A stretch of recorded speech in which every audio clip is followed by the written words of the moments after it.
জুলাই অভ্যুত্থানে আহতদের মধ্যে আরও ২০ জনকে স্মার্ট কার্ড দিল নির্বাচন কমিশন।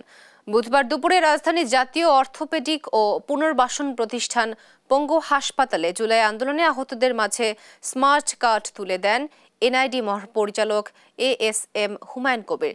এ সময় মহাপরিচালক জানান, এখন পর্যন্ত চিকিৎসাধীন অবস্থায় মোট ৪৪ জনকে স্মার্ট কার্ড দেওয়া হয়েছে। বলেন, হাসপাতাল থেকে আহতদের তথ্য সংগ্রহ করে স্মার্ট কার্ড প্রদান কার্যক্রম অব্যাহত থাকবে। এক প্রশ্নের জবাবে তিনি আরও জানান, বাড়ি বাড়ি গিয়ে ভোটার হালনাগাদের সময় শেষ হলেও ভোটার রেজিস্ট্রেশন চলছে এবং চলবে।